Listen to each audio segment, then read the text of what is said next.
காலை வணக்கங்க. இன்றைக்கி என்னோட பிறந்த நாள். இந்த பிறந்த நாளில் உங்களை எல்லோரையும் சந்திக்கிறதுக்கு நான் ரொம்ப சந்தோஷப்படுறேங்க. எனக்கு இந்த பிறந்த நாள் அப்போ நிறைய கிஃப்ட்ஸை வந்து எங்கள் அம்மா அப்பா எனக்கு கொடுத்துருக்குறாங்கங்க. ஆனால் அவங்க அப்போ இல்லை.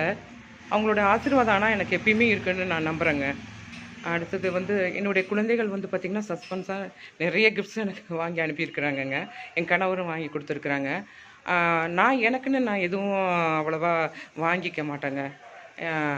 ஆனால் ஒவ்வொரு தடவையும் ஒவ்வொரு பர்த்டே அப்பையும் ஒவ்வொரு இதுக்கும் என்னுடைய குழந்தைகள் வந்து சஸ்பென்ஸாக நிறைய கிஃப்ட்ஸு எனக்கு கொடுத்துருக்குறாங்கங்க. அதெல்லாம் நம்ம இப்போ பார்க்கலாம். என்னுடைய பிறந்த நாளுக்கு வாழ்த்துக்கள் கூறிய நண்பர்களுக்கும் என்னுடைய உறவினர்களுக்கும் என்னுடைய நன்றி இது மூலமாக தெரிவிச்சுக்கிறேங்க. என்னுடைய பிறந்த நாளைக்கு என்னுடைய சின்ன பொண்ணு கிஃப்ட் பார்சல் அனுப்பியிருக்காங்க. அதை பார்க்கலாங்க. ஓப்பன் பண்ணுறேன். ஃபஸ்ட்டு தடவை உங்களுக்கு முன்னாடி ஓப்பன் பண்ணிட்டு இருக்கிறேன்.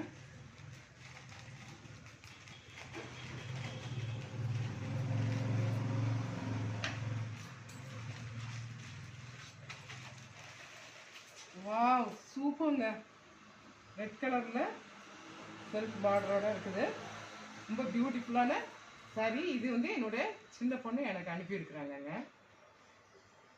பெரிய பொண்ணு என்னோட பர்த்டேக்கு பார்சல் அனுப்பியிருக்காங்க. அதை இப்போ பிரித்து பார்க்கலாங்க.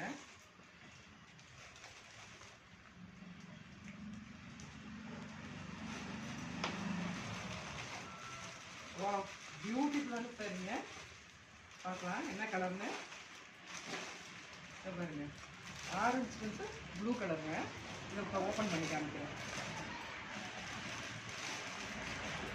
பியூட்டிஃபுல்லான ஆரஞ்சு வந்து ப்ளூ கலருங்க. நல்லா இருக்குதுங்களா? என்னுடைய கணவர் வாங்கி கொடுத்த சாரிங்க. இது பியூட்டிஃபுல்லான காட்டன் சாரிங்க. அது ப்ளவுஸ் இதுக்கு தைச்சிட்டேன் நான். இது பாருங்க, பியூட்டிஃபுல்லான க்ரீன் அண்டு டார்க் க்ரீனும் பியூட்டிஃபுல்லாக இருக்குங்களாங்க. என்னோட அம்மா வீட்டு பக்கத்துலேருந்து வந்து கொடுத்த இந்த சாரிங்க. இது எங்கள் அம்மா சைட்லேருந்து கொடுத்துருக்காங்க. இந்த கிஃப்ட் சாரி எப்பயுமே இது வருஷத்துக்கு வந்து கொடுத்துருவாங்கங்க எனக்கு பர்த்டேக்கு. நல்லா இருக்குதுங்களா? என்னுடைய பிறந்த நாளைக்கு எல்லோரும் வாழ்த்துக்களை தெரிவிங்க. என்னோடய வீடியோ பிடிச்சா சப்ஸ்கிரைப் பண்ணுங்கள், லைக் பண்ணுங்கள். தேங்க்யூ ஃபார் வாட்சிங்.